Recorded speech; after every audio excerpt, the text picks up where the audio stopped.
Vamos iniciar mais um evangelho.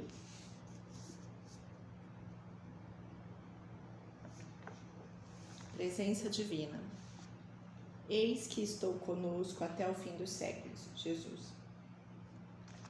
Pastores religiosos dos diversos templos cristãos declaram todos os dias e por toda parte que Jesus está com os líderes mundiais, com os cientistas da Terra, com os orientadores da mente popular e com todas as linhas da civilização. Entretanto, vemos a maioria dos condutores e dos conduzidos no mundo em franca discórdia, exibindo aqui e ali conflitos de sangue e ódio. Tudo parece desmentir a boca otimista dos pregadores, tal a ventania de desavenças que sopra de todas as gerações. Os expositores do Evangelho, no entanto, conservam precisão matemática em semelhantes afirmativas. Jesus não formulou promessas frustradas. Estará assim com todos os corações da terra, sempre e sempre. Contudo, a doutrina espírita, suplementando as anotações do Testamento do Cristo, vem explicar sem sombra de dúvida que o Mestre está e estará com toda a humanidade. Mas apenas conheceremos fruto visível e imediatamente aproveitável de sua presença sublime na criatura terrestre, dessa ou daquela posição, que esteja também com ele. Então, quer dizer, todos, estão na presença divina. Não tem aquela coisa... todos têm uma luz por dentro, Algumas estão com elas apagada, outras não. Faça-se brilhar a sua luz. Todos nós, a partir da hora que todos nós somos espíritos, todos nós somos energia, somos parecidos, sim. Mas cada um tem o seu grau,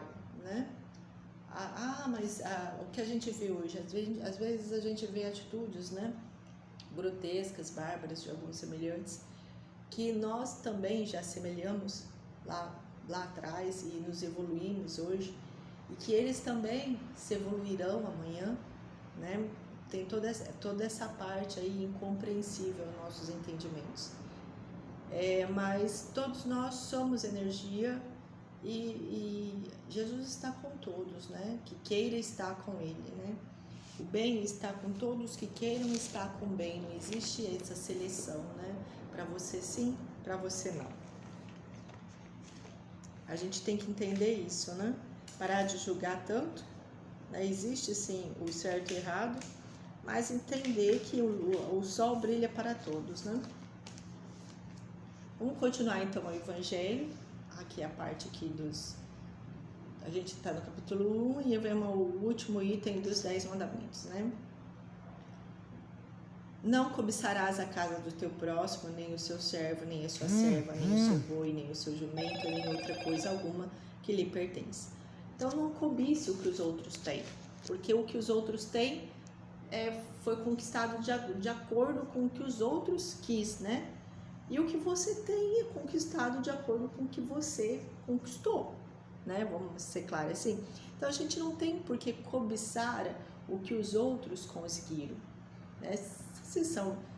mas ele conseguiu o que eu queria. Você não conseguiu porque eu não dou conta. Mas se você não dá conta, o problema é seu, Porque todos têm inteligência, todos têm uma determinada expertise e cabe a cada um fazer o que bem entende, Então a gente não deve cobiçar aquilo que os outros têm e a gente não, Porque é como querer o palco, mas não ver os bastidores, É mais ou menos assim. Esta lei é de todos os tempos e de todos os países e tem por isso mesmo caráter divino. Todas as demais são leis estabelecidas por Moisés, obrigado a manter, pelo temor, um povo naturalmente turbulento e indisciplinado, no qual tinha de combater alguns abusos arraigados e preconceitos adquiridos durante a servidão no Egito. Para dar autoridade às suas leis, ele teve de lhe atribuir uma origem divina, como fizeram todos os legisladores dos povos primitivos. A autoridade do homem devia apoiar-se sobre a autoridade de Deus, mas só a ideia de um Deus terrível podia impressionar homens ignorantes, em que o senso moral e o sentimento de uma estranha justiça estavam ainda pouco desenvolvidos.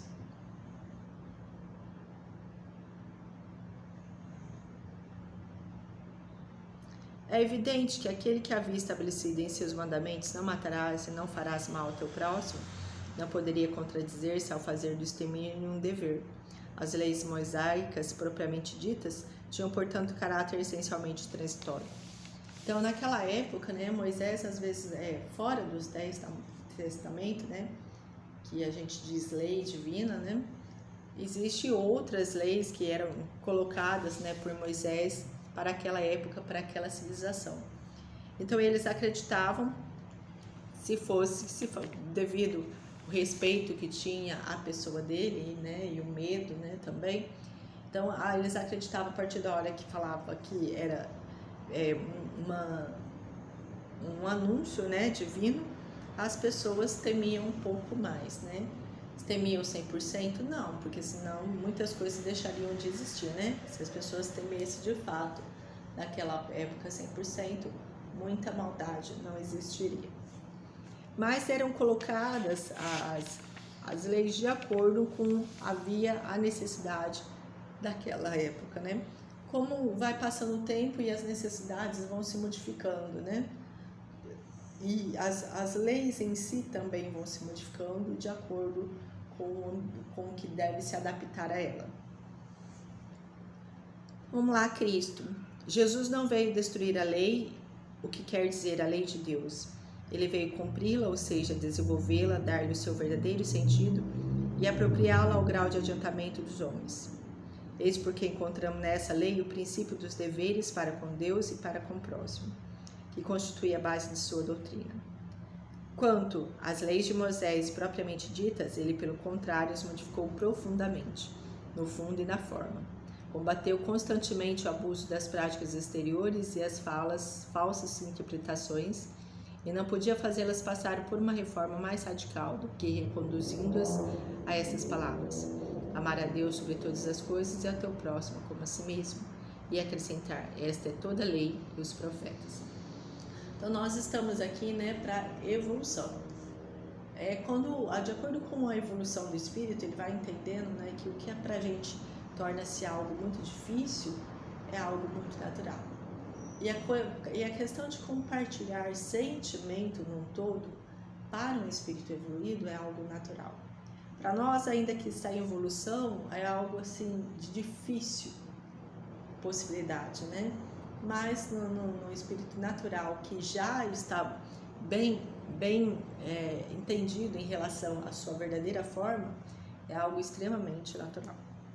Por essas palavras, o céu e a terra não passarão, enquanto não se cumprir até o último jota, Jesus quis dizer que era necessário que a lei de Deus fosse cumprida, ou seja, que fosse praticada sobre a terra em toda a sua pureza, com todos os seus desenvolvimentos e todas as suas consequências. Pois de que serviria estabelecer essa lei se ela tivesse de ficar como privilégio de alguns homens ou mesmo de um só povo?